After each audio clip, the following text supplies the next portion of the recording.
Assalamualaikum warahmatullahi wabarakatuh. Alhamdulillahirrabbilalamin. Wassalatu wassalamu ala asyrafil anbiya'i wal mursalin Sayyidina Muhammadin wa ala alihi wa sahbihi ajma'in. Amma ba'du. Saya Ifadratul Asyura dari Prodi PAI kelas 2C di Institut Agama Islam Al-Qadir di Jember. Di sini saya membuat video untuk memenuhi tugas dari mata kuliah Hadis Tarbawi untuk membuat video menjelaskan ulang yang sudah dijelaskan oleh teman saya tentang mengenai akidah dan keimanan. Hakikat iman. Iman secara bahasa artinya mempercayai dan membenarkan. Percaya berkaitan erat dan tidak bisa dipisahkan dari mengenal dan mengetahui. Dalam arti kepercayaan terhadap sesuatu itu dilandasi dan didasari oleh suatu pengenalan dan pengetahuan terhadapnya. Jika seseorang mempercayai sesuatu, maka seseorang itu telah mengenal dan mengetahui sesuatu tersebut. Dalam Hasiyah Jami' al-Solihi lil Imam al-Bukhari disebutkan bahwa kadar dan tingkat keimanan seseorang kepada Allah itu tergantung kepada sejauh mana kadar pengetahuan dan pengenalan ma'rifatullah orang tersebut kepada Allah. Jadi seseorang yang beriman kepada Allah, maka orang tersebut sudah mengenal dan mengenal Allah dan mengetahui Allah. Mengetahui dan mengenal Allah adalah dengan mengenal sifat-sifat Allah, mengenal semua perintah-perintah Allah, dan mengenal dan mengetahui semua larangan-larangan Allah dengan cara mentadabburi dan mentafakuri ayat-ayatnya, baik ayat yang kauniyah yakni yang tersirat di alam raya maupun yang Qur'aniyah atau yang tersurat yang ada di dalam Al-Quran. Meskipun demikian, tidaklah merupakan kemestian atau keseharusan orang yang mengetahui sesuatu tersebut otomatis mempercayai dan mengemaninya. Ada kalanya orang yang mengetahui dan orang yang mengenal belum tentu dan tidak mengimaninya. Seperti contoh, seperti iblis yang mengetahui Allah tetapi tidak mengimani Allah dan ia tidak tunduk kepada semua perintah-perintah Allah. Artinya iman itu dibenarkan dengan hati dan diucapkan dengan lisan dan dibuktikan dengan perbuatan. Seperti itu. Maka Ibnu Taimiyah pernah berkata ketika beliau ditanya tentang iman. Beliau berkata, ucapan yang disertai dengan perbuatan dan diiringi dengan ketulusan niat serta dilandasi dengan sunnah. Oleh karena itu, iman itu apabila hanya diucapkan tanpa disertai perbuatan, yaitu adalah kufur. Apabila hanya ucapan tanpa diiringi ketulusan hati, maka ia adalah nifak. Dan apabila hanya diucapkan perbuatan dan ketulusan hati tanpa dilandasi oleh sunnah, maka itu adalah bid'ah.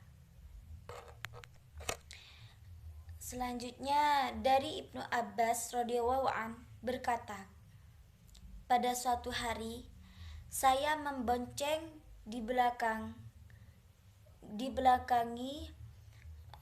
Nabi Muhammad SAW.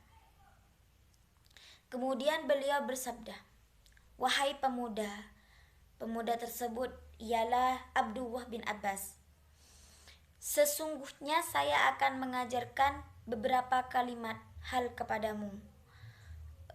Peliharalah perintah Allah, niscaya Allah akan memelihara kamu. Jagalah larangan Allah, niscaya kamu akan mendapatkan Allah selalu berada di hadapanmu. Apabila kamu senantiasa meminta, maka mintalah kepada Allah. Apabila kamu memohon pertolongan, maka mohonlah pertolongan kepada Allah. Ketahuilah olehmu bahwa seandainya umat manusia berkumpul dalam persepakatan untuk memberikan sesuatu pertolongan kepadamu, niscaya mereka tidak dapat memberikan pertolongan kepadamu kecuali sesuatu yang telah ditetapkan oleh Allah Subhanahu wa taala atas kamu. Dan seandainya mereka berkumpul untuk mencelakakanmu, maka mereka tidak akan mampu mencelakakan kamu sedikit pun juga kecuali sesuatu yang telah ditetapkan oleh Allah. Setelah murid tersebut siap menerima pembelajaran baru, maka dimulailah pembelajaran itu, yaitu peliharalah perintah Allah, niscaya Allah akan memeliharamu. Maknanya peliharalah segala perintah Allah untuk dilaksanakan dan peliharalah segala larangan Allah untuk dijauhi, yaitu dengan sesuatu takwa kepada Allah, di mana sejak berada kalau seseorang telah memelihara agamanya. Selanjutnya Rasulullah juga memberikan bimbingan agar senantiasa meminta sesuatu hanya kepada Allah dan meminta pertolongan hanya kepada Allah.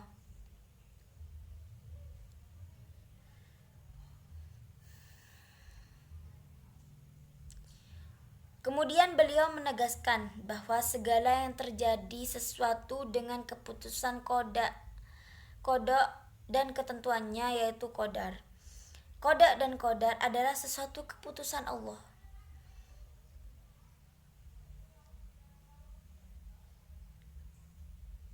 Terhadap makhluknya sejak zaman azali, yaitu zaman sebelum menciptakan alam.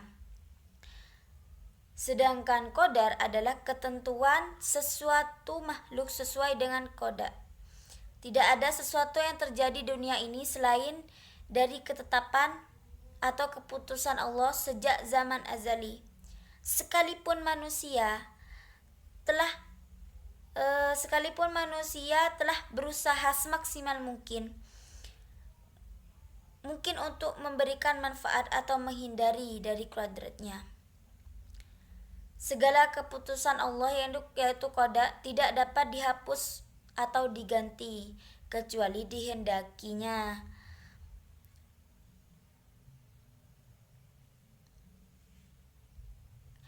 Dan hadis di atas memberikan pelajaran kepada keimanan kepada Allah Subhanahu wa taala dan konsisten dalam beragama. Dalam mendidik Islam, faktor keimanan sangat penting kepada anak didik. Misalnya mengajarkan bahwa Allah Maha melihat, Maha mengawasi makhluknya di mana saja berada. Tidak ada seorang makhluk yang terlepas dari pengawasan Tuhan. Nah, dan pelajaran yang dapat kita ambil dari hadis di atas, yakni perlu ada interaksi dan komunikasi yang hangat antara seorang guru dengan muridnya, maupun batin ataupun lahir. Yang kedua, materi pelajaran akidah dan tauhid merupakan materi pokok dalam Islam. Hendaknya diberikan sejak dini dan sejak kecil agar pemeliharaan agamanya dengan baik. Dan yang ketiga, meyakini sifat Allah yakni memelihara, maha melindungi, dan maha pengaman dan lain-lain terhadap semua orang yang memelihara agama, meyakini pemeliharaan perintah agama segala larangannya.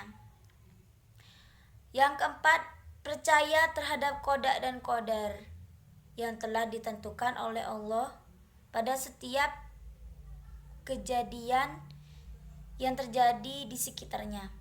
Dan yang terakhir, kewajiban manusia berusaha dan berikhtiar lahir dan batin untuk menentukan nasib dan takdir yang dan jangan menyerah diri pada ketentuan Allah setelah berusaha.